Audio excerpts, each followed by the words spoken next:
కాసేపట్లో తెలంగాణ కేబినెట్ భేటీ జరగనుంది. మంత్రివర్గం ముందుకు కాళేశ్వరం నివేదిక రానుంది. నివేదికపై అధ్యయన కమిటీ పరిశీలన ముగిసింది. బాధ్యులపై క్రిమినల్ ప్రాసిక్యూషన్ కమిషన్ సూచించింది.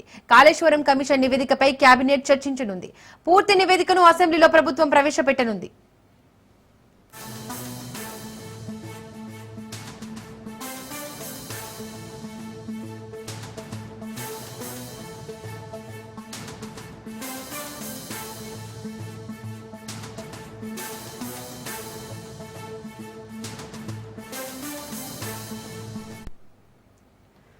కాసేపట్లో తెలంగాణ కేబినెట్ భేటీ జరగనుంది. మంత్రివర్గం ముందుకు కాళేశ్వరం నివేదిక రానుంది. నివేదికపై అధ్యయన కమిటీ పరిశీలన ముగిసింది. బాధ్యులపై క్రిమినల్ ప్రాసిక్యూషన్ కమిషన్ సూచించింది. కాళేశ్వరం కమిషన్ నివేదికపై కేబినెట్ చర్చించనుంది. పూర్తి నివేదికను అసెంబ్లీలో ప్రభుత్వం ప్రవేశపెట్టనుంది.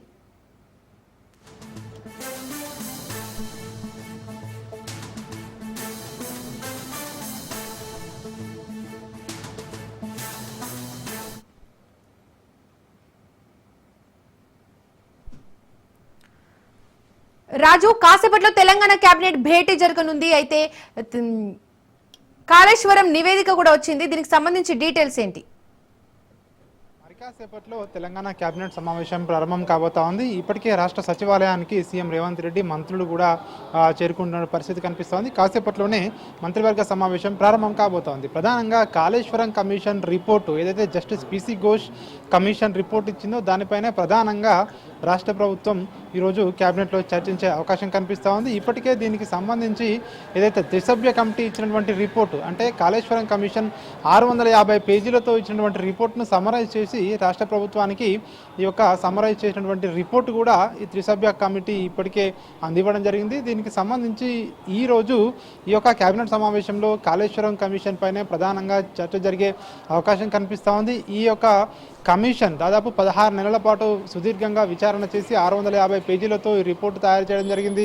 కాళేశ్వరం ప్రాజెక్టు డిజైన్ల నుంచి మొదలుకొని తుమ్మిడిహట్టు వద్ద నుంచి కాకుండా దాన్ని సుందిల్లా అదేవిధంగా ఇటు ఏదైతే ఇతర ప్రాంతాలకు మార్చడం జరిగిందో, సో ఎందుకు మార్చవలసి వచ్చింది, అదేవిధంగా మేడిగడ్డ వద్ద ఈ యొక్క బ్యారేజ్ నిర్మించకూడదు, అక్కడ నిర్మిస్తే అది ఎక్కువ ఖర్చుతో కూడుకున్నటువంటి పని అని చెప్పేసి గతంలో నివేదిక కూడా ఇచ్చినప్పటికీ కూడా ఆ నివేదిక ప్రకారం కాకుండా అప్పటి రాష్ట్ర ప్రభుత్వం ఎందుకు అట్లాంటి నిర్ణయం తీసుకోవాల్సి వచ్చింది, అదేవిధంగా బ్యారేజ్లలో నీటి నిల్వ ఉండకూడదు అని చెప్పి నిబంధనలు ఉన్నా ఎందుకు బ్యారేజ్లో నిండుగా నీరు నిలపడం జరిగింది, అదేవిధంగా ఇతర అంశాలు ముఖ్యంగా టెక్నికల్ అంశాలు ఇతర క్వాలిటీ పరమైనటువంటి అంశాలలో కూడా నిబంధనలు పాటించలేదని చెప్పి కమిషన్ తన నివేదికలో పేర్కొనడం జరిగింది. ఆర్థికపరమైనటువంటి అంశాలను కూడా ఈ యొక్క కమిషన్ రిపోర్టులో పొందుపరచడం జరిగింది. ఏదైతే అంచనాలు కూడా 2 సార్లు 38,000 కోట్ల అంచనా వ్యయంతో ప్రారంభమైనటువంటి కాళేశ్వరం ప్రాజెక్టు దాదాపు 1,00,000 కోట్ల వరకు కూడా ఎందుకు అంచనాలు పెంచవలసి వచ్చింది అనే అంశాలను కూడా ఈ యొక్క కమిషన్ రిపోర్ట్లో పొందుపరచడం జరిగింది. వ్యాప్కోస్కు ఇచ్చిన తర్వాత కూడా దాని యొక్క ఏదైతే ఇచ్చినటువంటి రిపోర్టును మరి ఎందుకు అమలు చేయలేకపోయారో ఇందులో అని చెప్పి కూడా కాళేశ్వరం కమిషన్ రిపోర్టులో జస్టిస్ పిసి ఘోష్ ఇవన్నీ కూడా పొందుపరిచారు. ప్రధానంగా అప్పటి ప్రభుత్వ పెద్దలు అదేవిధంగా ఇతర అధికారుల తప్పిదాలని చెప్పేసి కూడా ఆ రిపోర్టులో వాళ్ళ పేర్లతో సహా ఎవరెవరు దేనికి పాల్పడడం జరిగింది. అదేవిధంగా సో ఎంత అంటే కొన్ని నివేదికలను తొక్కిపెట్టడం ద్వారా అదేవిధంగా ఇతర అంశాలను వాళ్ళు అంటే దాన్ని పట్టించుకోకపోవడం వల్ల ఎట్లాంటి నష్టం జరిగింది అనే అంశాలను కూడా కాళేశ్వరం కమిషన్ రిపోర్టులో పొందుపరచడం జరిగింది. రాష్ట్ర ప్రభుత్వం ఈరోజు ఏదైతే నిర్వహించబోయే ఈ యొక్క కేబినెట్ సమావేశంలో దీనిపైనే ప్రధానంగా చర్చించే అవకాశం కనిపిస్తూ ఉంది. ఏ విధంగా ముందుకు వెళ్ళాలి అనే దానిపై ఒక నిర్ణయం తీసుకునే అవకాశం కనిపిస్తూ ఉంది. దీనిపై ప్రత్యేక అసెంబ్లీ సమావేశాలు ఏర్పాటు చేసి సభలో చర్చించే విధంగా ప్రభుత్వం ఆలోచన ఉన్నట్టుగా కూడా తెలుస్తూ ఉంది. సభలో చర్చించడం ద్వారా తెలంగాణ రాష్ట్ర ప్రజలకు అదేవిధంగా అందరి ఎమ్మెల్యేలకు కూడా ఈ సమాచారం తెలుస్తూ ఉంది. కాళేశ్వరంలో గత ప్రభుత్వం ఏం చేసింది, ప్రజాధనాన్ని ఏ విధంగా దుర్వినియోగం చేసింది అనే అంశాలను ప్రజల్లోకి తీసుకువెళ్ళడానికి ఈ యొక్క సభలో ప్రవేశపెట్టడం ద్వారా సో అది ముందుకు వెళ్ళొచ్చు అని చెప్పేసి కూడా ప్రభుత్వం ఆలోచనగా ఉన్నట్టుగా కూడా తెలుస్తూ ఉంది. ఇక దీనికి సంబంధించి ప్రత్యేకంగా సిట్టు వేసి దర్యాప్తు చేయాలా, లేదంటే దాన్ని ఏ విధంగా దర్యాప్తు చేయాలి అనే దానిపై కూడా ఈ కేబినెట్ సమావేశంలో ఒక నిర్ణయం తీసుకునే అవకాశం మనకు కనిపిస్తూ ఉంది. అదేవిధంగా రాష్ట్ర ప్రభుత్వం ఇప్పటికే దీనికి సంబంధించి రిపోర్టు ఏదైతే ఈ రిపోర్టుతో పాటు ఎన్డీఎస్ఏ నివేదిక, విజిలెన్స్ నివేదిక కూడా రాష్ట్ర ప్రభుత్వం చేతికి అందింది. విజిలెన్స్ నివేదికలో స్పష్టంగా పేర్కొనడం జరిగింది, ఏదైతే కొంతమంది ఇంజనీర్లు అదేవిధంగా ఇతర ఉన్నతాధికారులపై క్రిమినల్ చర్యలు తీసుకోవాలని చెప్పి కూడా ఇప్పటికే విజిలెన్స్ రిపోర్టు కూడా నివేదికలో పేర్కొనడం జరిగింది. ఇవన్నీ నివేదికలను బేరీజ్ వేసుకొని అంచనా వేసుకొని రాష్ట్ర ప్రభుత్వం ఏం చేయబోతా ఉంది. అదేవిధంగా జస్టిస్ పీసీ ఘోష్ ఇచ్చినటువంటి కమిషన్ రిపోర్ట్లో సూచనలు కూడా రాష్ట్ర ప్రభుత్వానికి చేయడం జరిగింది. ఆ సూచనల ఆధారంగా ఏ విధంగా ముందుకు వెళ్ళాలి అనే దానిపై ఈ యొక్క కేబినెట్ సమావేశంలో రాష్ట్ర ప్రభుత్వం నిర్ణయం తీసుకునే అవకాశం కనిపిస్తూ ఉంది. వారిపై ఇప్పటికే ఏదైతే క్రిమినల్ ప్రాసిక్యూషన్ తీసుకోవాలని చెప్పేసి కూడా కమిషన్ కూడా ఇప్పటికే కొన్ని సూచనలు చేసిన నేపథ్యంలో రాష్ట్ర ప్రభుత్వం ఏ విధంగా ముందుకు వెళ్ళబోతా ఉంది అనేది ఇక్కడ తెలియాల్సి ఉంటుంది. ఈరోజు జరిగే కేబినెట్ సమావేశంలో సో వీటన్నిటిపై ఒక స్పష్టత వచ్చే అవకాశం కనిపిస్తూ ఉంది. Right Raju, thank you.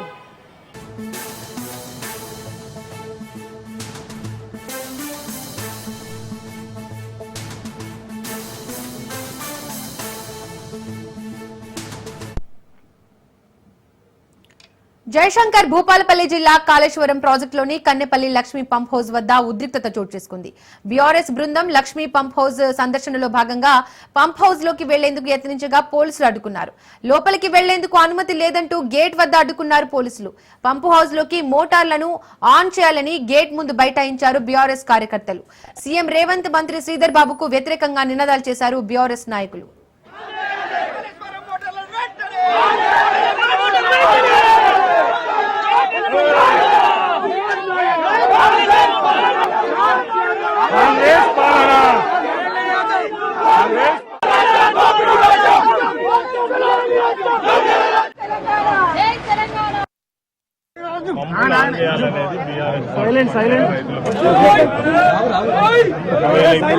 On చేయకపోతే ఆన్ చేసేంత వరకు ఇన్నే కూర్చుంటాం.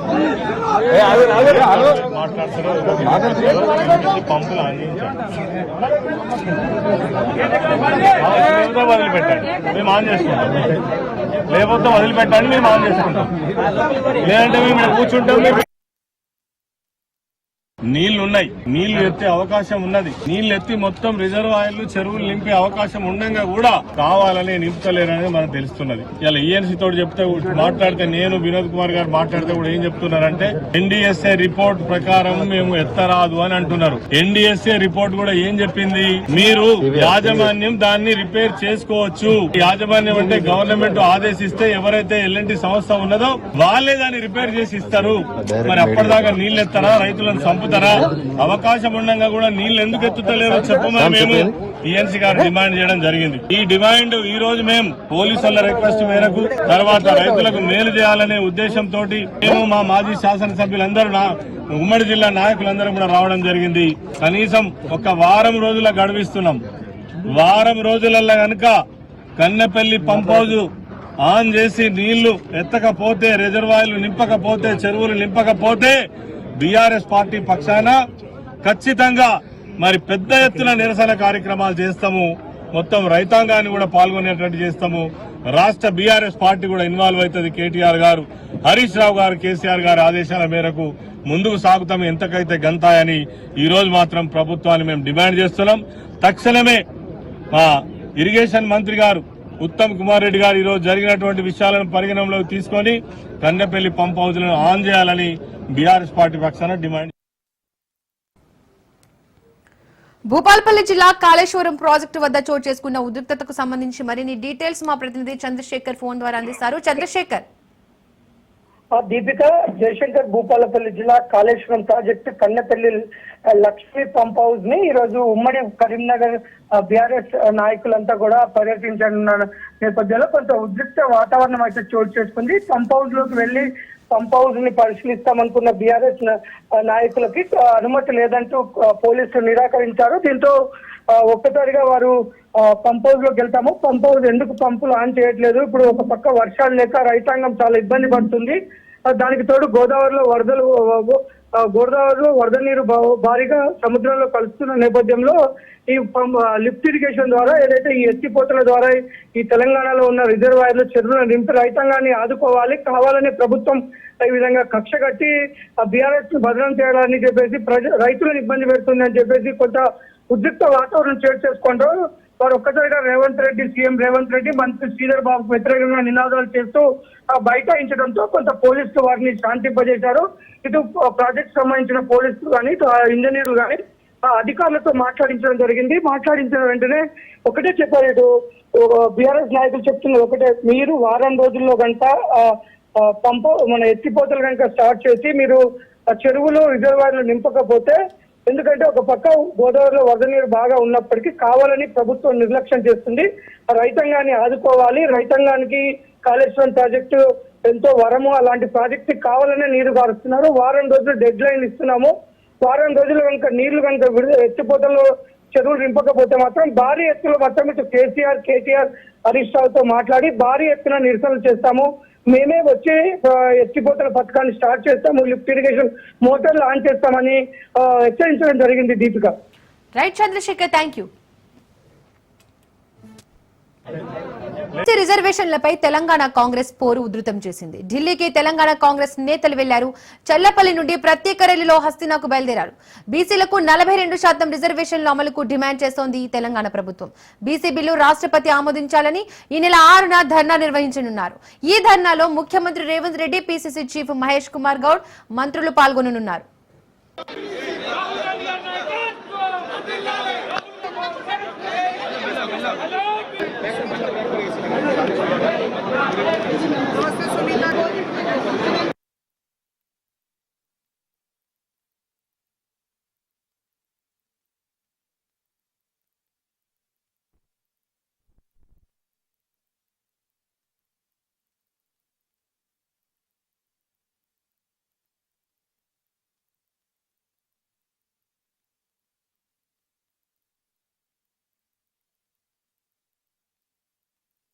మన దేశానికి స్వాతంత్రం తీసుకొచ్చినటువంటి పార్టీ కాంగ్రెస్ పార్టీ, మన తెలంగాణ రాష్ట్రాన్ని ఇచ్చినటువంటి పార్టీ కాంగ్రెస్ పార్టీ.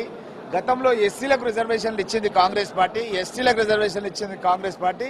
ఇప్పుడు బీసీలకు కూడా ఈ 3 రోజులు, రేపు, ఎల్లుండి, అవతలుండి 3 కార్యక్రమాలు తీసుకున్నాం. ఒకటి జంతర్ మంతర్ దగ్గర పెద్ద ఎత్తున ధర్నా దీక్షా కార్యక్రమం పెడుతున్నాం. ఒక రోజు పార్లమెంట్ను ఇండియా కూటమి సభ్యులందరూ కూడా కలుపుకొని పార్లమెంట్ని స్తంభింపజేసే కార్యక్రమం పెట్టుకున్నాం.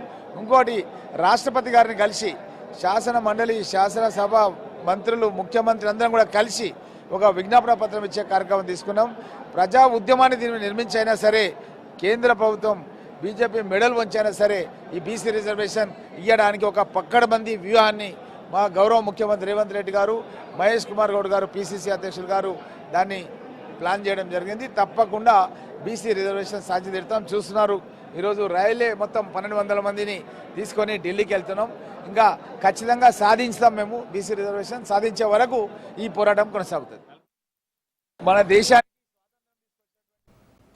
ఆయన రాష్ట్రానికి చెందిన బడా పారిశ్రామికవేత్త, 100 కోట్ల ఆస్తిపరుడు. ఒక్కసారి ఎమ్మెల్యేగా పనిచేశారు, మరోసారి ఎంపీ అయ్యారు. ప్రస్తుతం మాజీ మాత్రమే, కానీ ఆయనకు మాజీ ఎమ్మెల్యేగా ఒక పింఛను, మాజీ ఎంపీ హోదాలో మరో పింఛన్ ఇస్తున్నారు. ఈ డబుల్ ధమాకా ఎందుకు? ఒకప్పుడు అత్యంత సాధారణ జీవితం గడుపుతూ ఆర్టీసీ బస్సులోనే తిరిగే నేతలు ఎమ్మెల్యేలు అయ్యేవారు. ఇప్పుడు ఎన్నికల్లో 30 కోట్ల ఖర్చుకు వెనకాడకుండా ఎమ్మెల్యేలు అవుతున్న వారే ఎక్కువగా కనిపిస్తున్నారు. మాజీలు అయ్యాక 30,000 పింఛన్ తీసుకుంటూనే గాని వీరు రోజు గడవదా అని సామాన్యులు ప్రశ్నిస్తున్నారు.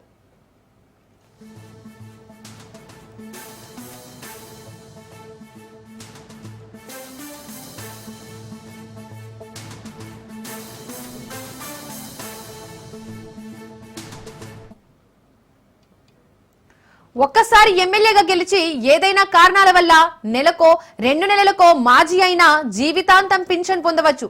అదే నేత ఎంపీగా గెలిస్తే మాజీ అయిన తర్వాత ఆ హోదాలో మరో పింఛన్ ఇస్తారు. మాజీ ఎమ్మెల్యేగా రాష్ట్ర ప్రభుత్వం 30,000 పింఛన్ ఇస్తే మాజీ ఎంపీలకు కేంద్ర ప్రభుత్వం 31,000 జీవితాంతం చెల్లిస్తోంది. ఇలా ఒకే వ్యక్తికి 2 పింఛన్లు ఇవ్వడంతో హేతుబద్ధత ఏమిటో ఎవరికీ అర్థం కాదు. పార్లమెంటు చట్టం ప్రకారం మాజీ ఎంపీలకు, రాష్ట్ర శాసనసభ చట్టాల ప్రకారం మాజీ ఎమ్మెల్యేలకు పింఛన్ ఇస్తున్నారు. కానీ ఒకే వ్యక్తికి 2 పింఛన్లు ఇవ్వకూడదనే చట్టం మాత్రం లేదు.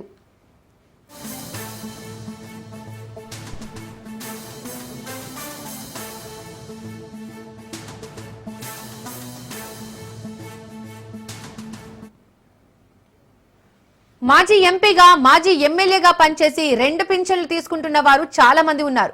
వీరిలో వందలు వేల కోట్ల వ్యాపారాలు చేసే బడా పారిశ్రామికవేత్తలు, స్టార్లు, రాజకీయ వారసులు ఉన్నారు.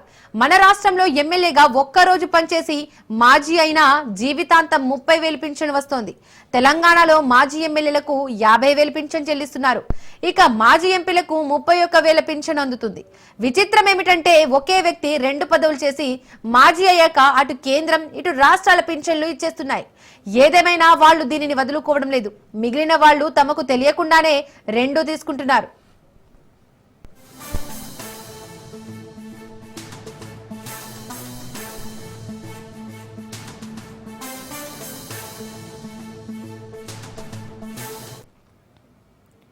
రెండు పింఛన్ల సంగతి పక్కన పెడితే అసలు మాజీ ఎమ్మెల్యేలు ఎంపీలకు పింఛన్లు ఇవ్వడం అవసరమా అనే ప్రశ్నలు తలెత్తుతున్నాయి. ఒకప్పుడు పూర్తిగా ప్రజాసేవకే అంకితమై అత్యంత నిరాడంబరమైన జీవితం సాగించే నేతలు కొందరు చట్టసభల్లో అడుగుపెట్టేవారు. వారికి ఇతర వ్యాపారాలు ఉండేవి కావు. ఇలాంటి నేతలకు మాజీ అయ్యాక పింఛన్ ఇవ్వడంలో అర్థం ఉంది. కానీ ఇప్పుడు ఎమ్మెల్యేగా గెలిపించేందుకు ఒక్కో నియోజకవర్గానికి కనీసం 25 కోట్ల నుండి 30 కోట్లు ఖర్చు పెడుతున్నారు. ఎమ్మెల్యేగా గెలవగానే ప్రతి నెల 1.30 లక్షల జీతం అందుతుంది. ఇతర అలవెన్స్ల రూపంలో ప్రతి నెల 1,00,000 అందుతున్నాయి. ఎంపీకి భారీగా జీతభత్యాలు అందుతున్నాయి. వారి కుటుంబ సభ్యులకు సౌకర్యాలు అందుతున్నాయి. మాజీలు అయ్యాక పింఛన్ తీసుకోవడం ఒక ఎత్తైతే మాజీ ఎంపీ మాజీ ఎమ్మెల్యే హోదాలో 2 పింఛన్లు తీసుకోవడం మరో ఎత్తు.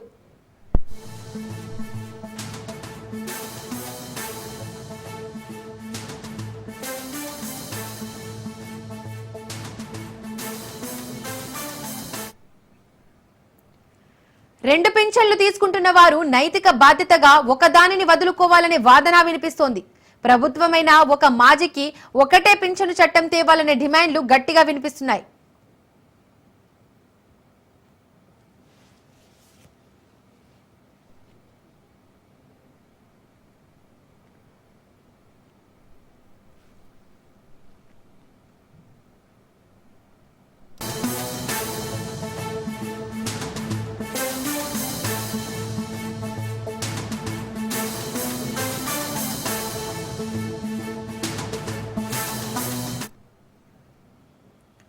వైఎస్ జగన్ భద్రత కోసం సెక్యూరిటీలోని మరో 40 మందిని యాడ్ చేసింది వైసీపీ. ఆ 40 మంది రోప్ పార్టీ ప్రత్యేక సెక్యూరిటీ పనిలో ఉండనున్నారు. ఇప్పటికే 10 మంది రిటైర్డ్ ఆర్మీని సొంతంగా ఏర్పరచుకున్నారు జగన్. కాగా ఇప్పుడు పార్టీ కోసం మరో 40 మందిని నియమించుకుంది. జగన్ పర్యటనలో జనం కార్యకర్తలు జగన్ కారుపైకి దూసుకొస్తుండటంతో పర్యటనలకు ఇబ్బంది కలుగుతోంది. పోలీసులు పట్టించుకోవడం లేదని వైసీపీ నేతలు ఆగ్రహం వ్యక్తం చేస్తున్నారు. అందుకే సొంత సెక్యూరిటీని మరింత పెంచుకున్నారు జగన్. డోన్ పర్యటన నుండి అందుబాటులో ఉండనున్నారు సెక్యూరిటీ సిబ్బంది.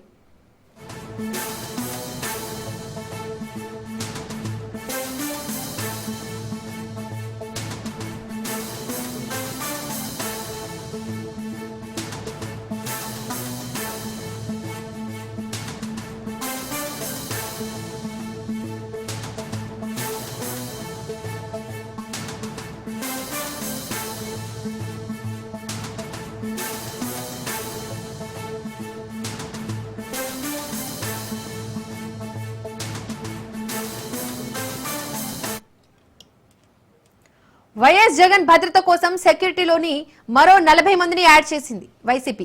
ఆ 40 మంది రోప్ పార్టీ ప్రత్యేక సెక్యూరిటీ పనిలో ఉండనున్నారు. ఇప్పటికే 10 మంది రిటైర్డ్ ఆర్మీని సొంతంగా ఏర్పరచుకున్నారు జగన్. కాగా ఇప్పుడు పార్టీ కోసం మరో 40 మందిని నియమించుకుంది. జగన్ పర్యటనలో జనం కార్యకర్తలు జగన్ కారుపైకి దూసుకొస్తుండటంతో పర్యటనలకు ఇబ్బంది కలుగుతోంది. పోలీసులు పట్టించుకోవడం లేదని వైసీపీ నేతలు ఆగ్రహం వ్యక్తం చేస్తున్నారు. అందుకే సొంత సెక్యూరిటీని మరింత పెంచుకున్నారు జగన్. డోన్ పర్యటన నుండి అందుబాటులో ఉండనున్నారు సెక్యూరిటీ.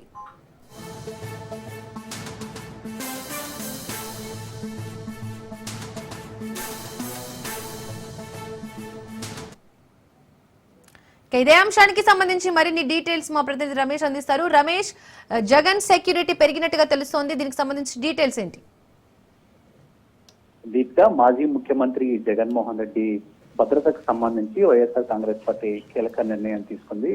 జగన్మోహన్ రెడ్డి భద్రత విషయంలో ప్రభుత్వం సరిగా వ్యవహరించడం లేదంటూ గత కొంతకాలంగా వైఎస్ఆర్ కాంగ్రెస్ పార్టీ నేతలు ఆరోపిస్తూ ఉన్నారు. గతంలో జెడ్ కేటగిరీ భద్రత జగన్మోహన్ రెడ్డికి ఉండేది. కానీ కూటమి ప్రభుత్వం అధికారంలోకి వచ్చిన తర్వాత ఆయన భద్రతను తగ్గించిందంటూ వైఎస్ఆర్ కాంగ్రెస్ పార్టీ నేతలు అభిప్రాయపడుతున్నారు. మరోవైపు ఇటీవల కాలంలో జగన్మోహన్ రెడ్డి వివిధ ప్రజా సమస్యలపైన ప్రజల్లోకి వెళ్తూ ఉన్నారు. ప్రజల్లోకి వెళ్తూ ఉన్నటువంటి సందర్భంలో పెద్ద ఎత్తున వైఎస్ఆర్ కాంగ్రెస్ పార్టీ కార్యకర్తలతో పాటు సామాన్య ప్రజానికం కూడా జగన్మోహన్ రెడ్డితో కర్చాలం చేసేందుకు, మాట్లాడేందుకు ఆయనపైకి దూసుకు వస్తున్నటువంటి పరిస్థితి కూడా ఉంది. ఆయన వాహనం ముందుకి వెళ్లే అవకాశం లేకుండా కార్యకర్తలు అడ్డుకుంటున్నటువంటి పరిస్థితి కూడా ఉంది. పెద్ద ఎత్తున తరలి వస్తున్నటువంటి క్యాడర్ ని కానీ ప్రజలను కానీ కంట్రోల్ చేయడం అనేది వైఎస్ఆర్ కాంగ్రెస్ పార్టీ నేతలకు ఉన్నటువంటి సెక్యూరిటీకి కొంత ఇబ్బందిగా మారుతూ ఉంది. ఈ నేపథ్యంలోనే ఆయన సొంతగా సెక్యూరిటీని పెంచుకున్నారు. దీనికి సంబంధించి పార్టీ పెద్దలు కూడా జగన్మోహన్ రెడ్డికి ఇటీవల కాలంలోనే సూచన చేశారు. భద్రతా విషయంలో రాజీ పడొద్దంటూ కూడా జగన్మోహన్ రెడ్డికి పార్టీ పెద్దలు చెప్పినటువంటి పరిస్థితి కూడా ఉంది. ఈ నేపథ్యంలోనే దాదాపుగా మరో 40 మంది ప్రైవేటు వ్యక్తులతో భద్రతను వైఎస్ఆర్ కాంగ్రెస్ పార్టీ జగన్మోహన్ రెడ్డికి కల్పించాలని నిర్ణయం తీసుకుంది. ఇప్పటికే 10 మంది రిటైర్డ్ అధికారులు ఆయన భద్రతా విధులు నిర్వహిస్తూ ఉన్నారు. మరోవైపు మరో 40 మంది కొత్తగా ఆ రో పార్టీలో జాయిన్ కాబోతూ ఉన్నారు. ఈ రో పార్టీ ఉన్నటువంటి 40 మంది కూడా జగన్మోహన్ రెడ్డి పర్యటనకు వెళ్తున్నటువంటి సందర్భంలో ఏదైతే పెద్ద ఎత్తున వైఎస్ఆర్ కాంగ్రెస్ పార్టీ నేతలు, కార్యకర్తలు, ప్రజలు ఆయన క్యాడర్ కానీ ఆయన్ను అడ్డుకునే ప్రయత్నం చేయడం కానీ, ఆయనతో దగ్గరికి వచ్చి సెల్ఫీలు తీసుకునే క్రమంలో తోపులాట జరుగుతుందో ఏదైతే వీటన్నిటిని కంట్రోల్ చేయడం కూడా ఈ 40 మంది బాధ్యతగా ఉన్నట్టు తెలుస్తోంది. ఇక జగన్ భద్రతకు సంబంధించి 40 మంది కూడా ఎప్పటికప్పుడు ప్రత్యేకంగా నిఘాను కూడా ఉంచనున్నారు. ఎవరు జగన్మోహన్ రెడ్డికి భద్రతా విషయంలో హాని కలిగించే అవకాశం ఉంది, లేదంటే ఆయన్ను అడ్డుకునే ప్రయత్నం చేయడం కావచ్చు, లేదంటే పెద్ద ఎత్తున ఎవరైతే క్యాడర్ ఆయనతో కర్చాలను చేసేందుకు ముందుకు రావడం కావచ్చు, తోపులాడు జరగవచ్చు. ఇలాంటి సంఘటనలు ఏమైనా జరిగితే వాటిని కంట్రోల్ చేయడానికి ఈ రో పార్టీని కొత్తగా ఏర్పాటు చేశారు. దీనివల్ల జగన్ భద్రత విషయంలో వైఎస్ఆర్ కాంగ్రెస్ పార్టీ కొంత కీలకంగా ముందడుగు వేసినట్టు వైఎస్ఆర్ కాంగ్రెస్ పార్టీ వర్గాలు అయితే చెప్తూ ఉన్నాయి. ప్రస్తుతం రాష్ట్రంలో ఉన్నటువంటి రాజకీయ పరిణామాలు, ప్రజల నుంచి వస్తున్నటువంటి స్పందన, వీటన్నిటిని దృష్టిలో ఉంచుకొని జగన్మోహన్ రెడ్డి భద్రతను పెంచాలని వైఎస్ఆర్ కాంగ్రెస్ పార్టీ అయితే నిర్ణయం తీసుకుంది. ఓవైపు ప్రభుత్వం నుంచి భద్రత విషయంలో సానుకూలత రానప్పటికీ పార్టీ పరంగా జగన్మోహన్ రెడ్డికి మరింత భద్రతను కల్పించాలని పార్టీ కీలక నిర్ణయం తీసుకుంది. అందులో భాగంగానే మరో 40 మంది కొత్తగా భద్రతను ఏర్పాటు చేసినటువంటి పరిస్థితి ఉంది. Deepika, thank you Ramesh.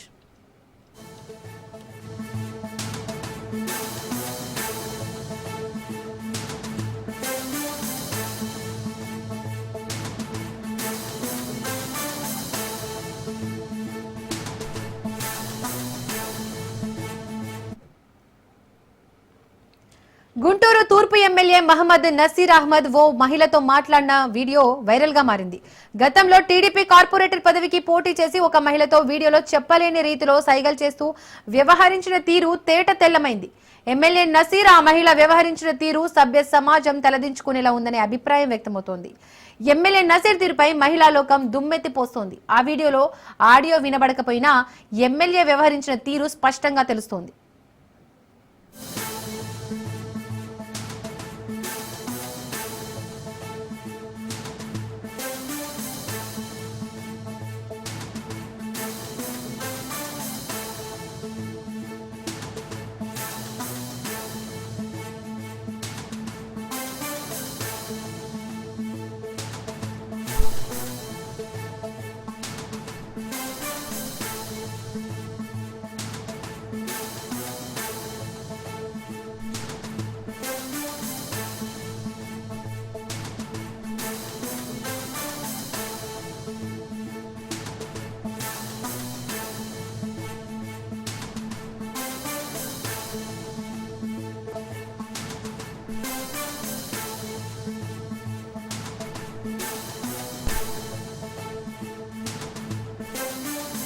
నిర్మల్ జిల్లా భైంసాలో సినీ ఫకీలో చోరీ జరిగింది. పట్టణంలోని వివేకానంద చౌక్ లోని ఓ బార్ అండ్ రెస్టారెంట్ వద్ద స్కూటీ నుండి గుర్తు తెలియని దుండగులు 5 లక్షల రూపాయలు అపహరించుకుపోయారు. ముతోల్ మండలం ఎడ్బీడ్ గ్రామానికి చెందిన ఆనంద్ 5 లక్షల రూపాయలు డ్రా చేసి తన స్కూటీలో పెట్టుకున్నాడు. ఇంటికి వెళ్తున్న సమయంలో రెస్టారెంట్ లో భోజనం చేసేందుకు వెయిట్ చేస్తున్న సమయంలో పసిగట్టిన గుర్తు తెలియని దుండగుడు నగదు ఎత్తుకెళ్లాడు. బాధితుడు డబ్బులు కాజేయడం సీసీటీవీ ఫుటేజ్ లో రికార్డ్ అయింది. బాధితుడు పోలీసులకు ఫిర్యాదు చేశాడు.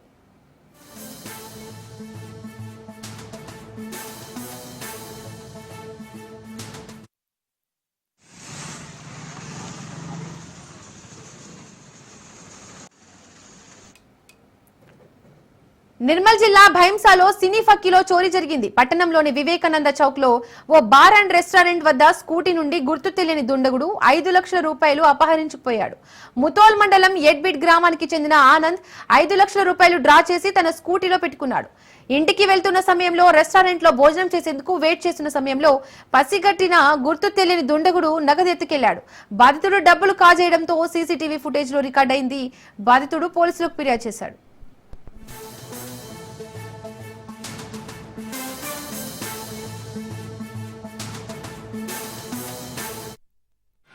గ్రామము ఆంధ్ర బ్యాంకు 5 లక్షల చెక్కు తీసుకొని రాసుకొని వచ్చిన 5 లక్షలు లేపిన లేపుకొని వచ్చి డిక్కీలో పెట్టిన స్కూటీ డిక్కీలో పెట్టి ఆడ హోటల్ దగ్గర పెట్టి పోయి వచ్చిందాకంటే వెంటనే నాకు వలగొట్టేసి తీసుకుపోయినా పోలీస్ కంప్లైంట్ ఇచ్చిన అంతా సీసీ ఫుటేజ్ చూస్తున్నారు. 2 ఉన్నారు.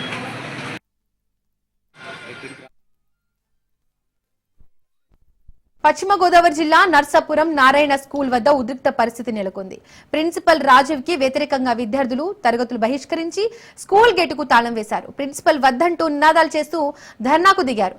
వారి ఆందోళనకు సిపిఎం సంఘీభావం తెలిపింది. దీంతో ప్రిన్సిపల్ దిగివచ్చి విద్యార్థులకు క్షమాపణ చెప్పారు.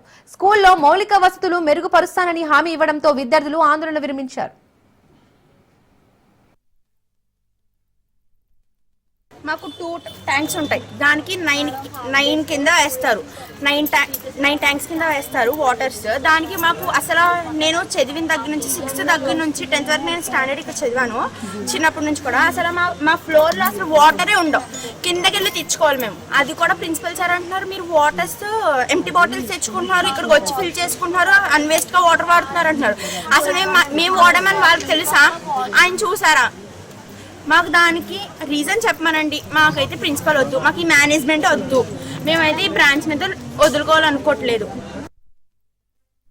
ఈ యొక్క రాష్ట్ర మినిస్టర్ నారాయణ గారి స్కూల్లో జరుగుతున్న ఫీజుల దందా కోసం మొత్తం లోకానికంతా చెప్తాం. ఖచ్చితంగా ఒక క్యాబినెట్ మినిస్టర్ కొన్న నారాయణ గారు ఇలా దోపిడీ చేస్తే రాష్ట్రంలో ఇంకేంటి పరిస్థితి? నారాయణ గారి స్కూల్లోనే పిల్లలు ఎంతలాగా ఏదిస్తుంటే ఏంటి పరిస్థితి? నారాయణ గారి స్కూల్లోనే పిల్లలకి తాగటానికి కూడా మంచినీళ్ళు ఇవ్వట్లేదు. నారాయణ గారి స్కూల్లోనే పిల్లల చేత గ్రౌండ్ బాగా చేస్తున్నారు. నారాయణ గారి స్కూల్లోనే గేమ్స్ పేరుతో పిల్లల నుంచి డబ్బులు వసూలు చేస్తారు. గేమ్స్ మాత్రం కండక్ట్ చేయట్లేదు. నారాయణ గారి స్కూల్లోనే ఫీజులు కట్టలేదని ఎగ్జామ్ రాయనివ్వట్లేదు. నారాయణ గారి స్కూల్లోనే పుస్తకాలు అమ్ముడి జరుగుతుంది. నారాయణ గారి స్కూల్లోనే జీవో నెంబర్ 53, 55 పాటించకుండా అధిక ఫీజులు వసూలు చేస్తున్నారు. పిల్లలే చెప్పారు 44,000 నుంచి 50,000 వరకు ఫీజులు వసూలు చేస్తున్నారని. మరి ఏ జీవో ఇచ్చింది నారాయణ గారికి? మరి ఈ రకంగా ప్రజల తల్లిదండ్రుల నుంచి ఈ రకంగా ఫీజులు దండుకునే అధికారులు ఎవరిచ్చారు? పిల్లలు కూడా చెబుతున్నారు సరైన ఫ్యాకల్టీని పెట్టలేదు. ఒకే సిలబస్ 10 రోజుల్లో వాళ్ళు 6 నెలలు చదవాల్సింది 10 రోజుల్లో చెప్పేస్తానంటే గెస్ట్ ఫ్యాకల్టీ తీసుకొచ్చి వాళ్ళ మెమరీ ఎలా సరిపోతుంది? ఈ రోజున నర్సాపురం పట్టణంలో ఉన్న నారాయణ స్కూల్లో ఓకుల సమస్యల మీద ఈ రోజున విద్యార్థులు తల్లిదండ్రులు కూడా ఈ రోజున స్కూల్ ముందు బైఠాయించడం జరిగింది. మరి నారాయణ స్కూల్లో చాలా అన్యాయం జరుగుతుంది. అధిక ఫీజులు వసూలు చేస్తున్నారు. పుస్తకాల రూపంలో కానీ అనేక కల్చరల్ యాక్టివిటీ రూపంలో కానీ అలాగే పిల్లల చేత కూడా గ్రౌండ్లు క్లీన్ చేయించడం, పిల్లల చేత తుడిపించడం, అలాగే కనీసం తాగడానికి కూడా మంచినీళ్ళ సదుపాయం కూడా కల్పించకపోవడం ఇట్లాంటి అన్యాయాలు జరుగుతున్నాయి.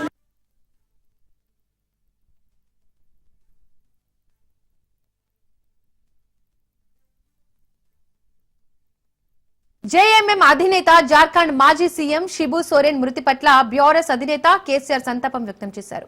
ఆయన మరణం జార్ఖండ్, తెలంగాణ వంటి దేశ ప్రాంతీయ అస్తిత్వ రాజకీయాలకు, జాతీయ ఫెడరల్ స్ఫూర్తికి, ఆదివాసీ సమాజానికి తీరని లోటని అన్నారు. ఈ సందర్భంగా షిబు సోరెన్ తో తనకున్న వ్యక్తిగత అనుబంధాన్ని, తెలంగాణ రాష్ట్ర సాధన ఉద్యమానికి వారందించిన సహకారాన్ని స్మరించుకున్నారు. దేశ ఫెడరల్ స్ఫూర్తిని ప్రతిఫలించే దిశగా షిబు సోరెన్ చేపట్టిన జార్ఖండ్ స్వరాష్ట్ర ఏర్పాటు ఉద్యమం ప్రత్యేక తెలంగాణ రాష్ట్ర ఉద్యమానికి స్ఫూర్తి నింపిందన్నారు.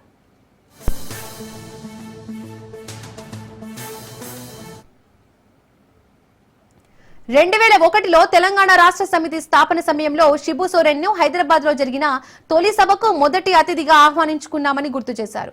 నాటి తెలంగాణ ఉద్యమానికి ఆయన తెలిపిన సంపూర్ణ సంఘీభావం మర్చిపోలేనిదని చెప్పారు. తెలంగాణ ప్రజల ఆకాంక్షలను గుర్తించిన షిబు సోరెన్ తాను ప్రారంభించిన తెలంగాణ మలిదశ ఉద్యమానికి అండంగా నిలిచారని కేసీఆర్ తన కృతజ్ఞతాభావాన్ని వ్యక్తం చేశారు.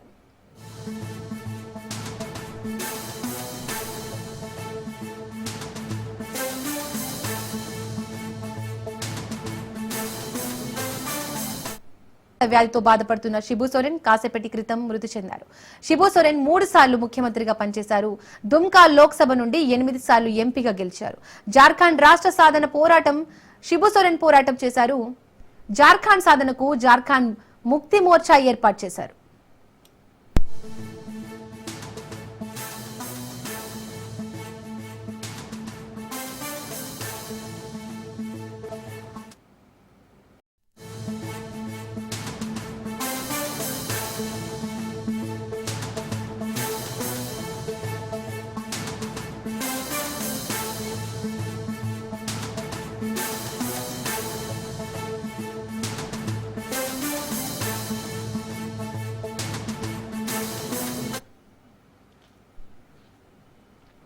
హైదరాబాద్ లో పలు చోట్ల భారీ వర్షం కురుస్తోంది. ఒక్కసారిగా కురుస్తున్న వర్షంతో సిటీ జలమయమైంది. పలు చోట్ల రోడ్లపై వరద నీరు నిలిచిపోగా లోతట్టు ప్రాంతాల్లోని ఇళ్లలోకి వరద నీరు చేరింది.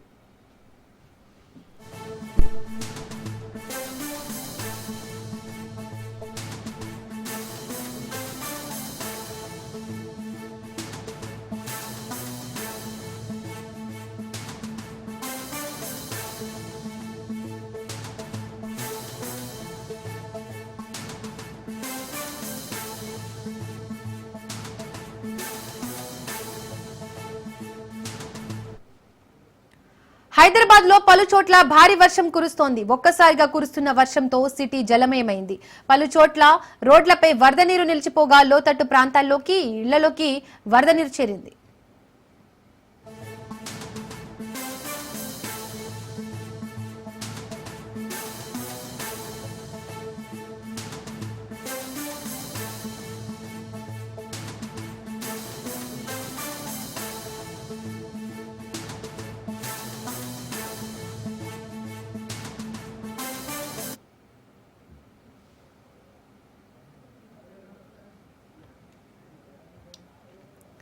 హైదరాబాద్ లో పలు చోట్ల భారీ వర్షం కురుస్తోంది. ఒక్కసారిగా కురుస్తున్న వర్షంతో సిటీ జలమయమైంది.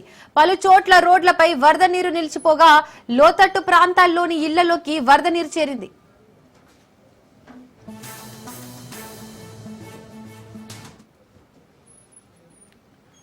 ఇదే అంశానికి సంబంధించి మరిన్ని డీటెయిల్స్ మా ప్రతినిధి పవన్ అందిస్తారు. పవన్, హైదరాబాద్ లో వర్షాలకు సంబంధించి డీటెయిల్స్ ఏంటి?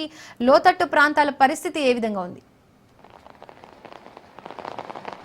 కొద్దిసేపటి క్రితం హైదరాబాద్లో భారీ వర్షాలు కూడా మొదలయ్యాయి. ముఖ్యంగా చూస్తే లోతట్టు ప్రాంతాలకు సంబంధించి పూర్తిగా అధికారులు హెచ్చరికలు కూడా జారీ చేశారు. ఇటు హైదరాబాద్లో చూస్తే జూబ్లీహిల్స్, బంజారాహిల్స్, పంజాగుట్ట, అమీర్పేట్ ఈ యొక్క ప్రాంతాల్లో మాత్రం భారీ వర్షపాతం నమోదైంది.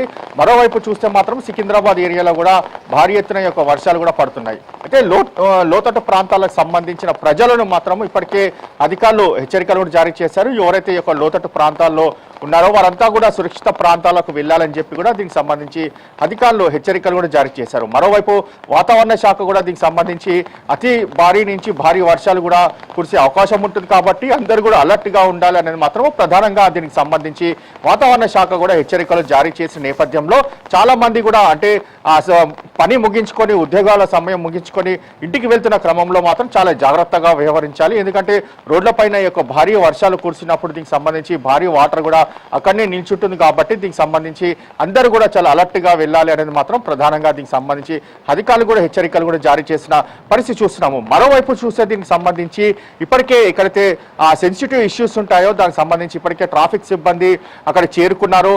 ఇక్కడ రోడ్ల పైన వాటర్ నుంచి ఉందో వాటన్నిటి కూడా పూర్తిగా డ్రైనేజ్ లోకి పంపించడానికి కూడా ప్రత్యేక ఏర్పాట్లు కూడా పూర్తి చేసిన పరిస్థితి చూస్తున్నాము. ఓవరాల్ గా మాత్రము ఈ యొక్క నగరంలో భారీ వర్షం కురిస్తే మాత్రము చాలా ప్రాంతాలు కూడా మునిగిపోయే అవకాశం కూడా ఉంది. ఎందుకంటే గతంలో కూడా చూసాము ఇంకా భారీ వర్షాలకు సంబంధించి పూర్తిగా కొన్ని ఏరియాలు అయితే లోతట్టు ప్రాంతాలు అయితే పూర్తిగా దీనికి సంబంధించి మునిగిపోయిన పరిస్థితి కూడా చూస్తున్నాము. ఈసారి అలా కాకుండా ముందు జాగ్రత్త చర్యగా దీనికి సంబంధించి అధికారులు కూడా హెచ్చరికలు జారీ చేస్తున్నారు. ప్రత్యేకంగా కొన్ని టీమ్స్ కూడా ఫామ్ చేశారు. టీమ్స్ ని ఫామ్ చేసి దీనికి సంబంధించి ఎక్కడైతే ఇష్యూస్ ఉంటాయో దీనికి సంబంధించి అక్కడికి వెళ్ళి ఆ ఇష్యూని మొత్తం క్లియర్ చేయడానికి ఎన్డీఆర్ఎఫ్ కావచ్చు ఇతర సంబంధించిన ప్రత్యేకంగా కొన్ని టీమ్స్ కూడా ఏర్పాటు చేసి అక్కడ ఎలాంటి ఇష్యూ కాకుండా దీనికి సంబంధించి సమస్యలు తలెత్తకుండా టీమ్స్ కూడా పనిచేస్తున్నాయి. మొత్తానికి ఓవరాల్ గా చూస్తే హైదరాబాద్ లో భారీ వర్షంతో ఇటు అధికారులు కావచ్చు మరోవైపు వాతావరణ శాఖ కావచ్చు, ట్రాఫిక్ పోలీసులు కావచ్చు, మొత్తం అందరూ కూడా అలర్ట్ అయిన పరిస్థితి కూడా చూస్తున్నాము. అయితే ఇంకా భారీ వర్షాలు కురిస్తే మాత్రము ఇక హైదరాబాద్ పూర్తిగా తడిసి ముద్దే అవకాశం కూడా కనిపిస్తుంది. పవన్, ఈ భారీ వర్షాలు ఇంకా ఎన్ని రోజులు ఉండే అవకాశం ఉంది? వాతావరణ శాస్త్రజ్ఞులు ఏమంటున్నారు? అయితే దీనికి సంబంధించి మాత్రము వాతావరణ శాఖ యొక్క భారీ నుంచి అతి భారీ వర్షాలు కురిసే అవకాశం ఉంటుంది. ఎందుకంటే ఇది 2 రోజుల పాటు ఉంటుంది అనేది మాత్రం ప్రధానంగా దీనికి సంబంధించి వాతావరణ శాఖ కొంత సమాచారం ఇస్తుంది. అయితే దీనికి వాతావరణ శాఖ ఇంకా ఇప్పటికీ ఖచ్చితమైన సమాచారం ఇవ్వలేని పరిస్థితి కూడా చూస్తున్నాము. ఓవరాల్గా చూస్తే మాత్రము హైదరాబాద్లో భారీ వర్షం కురిసినప్పుడల్లా మాత్రము ఇటు ప్రజలు చాలా సమస్యలు కూడా ఎదుర్కొంటారు. ఎందుకంటే రోడ్లపైన వాటర్ నిల్చోవడము, అంతేకాకుండా ఇళ్లలోకి నీళ్లు రావడము, లోతట్టు ప్రాంతాలు పూర్తిగా మునిగిపోవడంతో ప్రజలు మాత్రం ఎప్పటికప్పుడు దీనికి సంబంధించి కష్టాలు ఎదురవుతూనే ఉన్నాయి. అయితే గతంలో కూడా చాలాసార్లు భారీ వర్షాలు పడ్డప్పుడు కూడా చాలాసార్లు నాలాలో చాలా మంది కూడా కొట్టుకుపోయిన పరిస్థితి చూస్తున్నాము, చాలా మంది చనిపోయిన పరిస్థితి చూస్తున్నాము. ఈసారి అలాంటి ప్రమాద హెచ్చరికల నేపథ్యంలో చాలా అధికారులు ఆదేశాలు కూడా జారీ చేశారు. నాలాల వైపు కూడా ఎవరు కూడా వెళ్ళొద్దు, అక్కడికి వెళ్తే మాత్రం ప్రమాద హెచ్చరికలు కూడా ఉన్నాయని చెప్పి దీనికి సంబంధించి అధికారులు కూడా చెప్తున్న పరిస్థితి చూస్తున్నాము. ఓవరాల్ గా చూస్తే హైదరాబాద్ లో భారీ వర్షాలతో మాత్రము అధికారులు ఇప్పటికే అలర్ట్ అయిన పరిస్థితి కూడా మనం చూస్తున్నాము.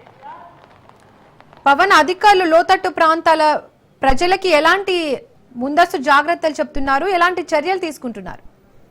అయితే అధికారులు మాత్రము గతంలో చెప్పినట్టుగానే ఈసారి కూడా హెచ్చరికలు కూడా జారీ చేశారు. ఎందుకంటే లోతట్టు ప్రాంతాల్లో ప్రజలు మాత్రము అక్కడి నుంచి వెళ్ళిపోవాలి, సురక్షిత ప్రాంతాలకు వెళ్ళాలి అనేది మాత్రము అధికారులు గత కొన్ని రోజుల నుంచి కూడా చెప్తున్న పరిస్థితి చూస్తున్నాము. ఎందుకంటే భారీ వర్షం కురిసినప్పుడు అక్కడ నీరంతా కూడా లోతట్టు ప్రాంతాల్లో పూర్తిగా వాటర్ జామ్ అవుతుంది కాబట్టి పూర్తిగా దీనికి సంబంధించి ప్రాణాలు కూడా కోల్పోయే అవకాశం ఉంటుంది. కాబట్టి అక్కడి నుంచి వెళ్ళిపోవాలి, సురక్షిత ప్రాంతాల్లో కూడా దీనికి సంబంధించి ఉండాలి అనేది మాత్రం గతంలో నుంచి కూడా అధికారులు ఈసారి కూడా అదే తరహాలో కూడా చెప్తున్నారు. ఎవరికైనా ఇలాంటి ప్రమాదం ఉంటే మాత్రం స్థానిక పోలీస్ స్టేషన్ కావచ్చు, స్థానిక పోలీసులకు సమాచారం అందించండి, కాబట్టి పోలీసులు కూడా రంగంలోకి దిగి మీ ప్రాణాలు కాపాడుతారు అనేది మాత్రం ప్రధానంగా కొన్ని రోజుల నుంచి కూడా ప్రభుత్వ యంత్రాంగం కూడా హెచ్చరికలు కూడా జారీ చేస్తున్న పరిస్థితి చూస్తున్నాము. ఓవరాల్ గా మాత్రము హైదరాబాద్ ఇలాంటి సిచ్యువేషన్ ఎప్పుడు వర్షం పడ్డప్పుడల్లా మనకు ఎదురవుతూనే ఉంటుంది. అలాంటి సిచ్యువేషన్ సంబంధించిన నేపథ్యంలోనే ముందస్తుగానే అధికారులు ప్రజలను కూడా అలర్ట్ కూడా చేస్తున్న పరిస్థితి చూస్తున్నాం. మరోవైపు అధికారులు కూడా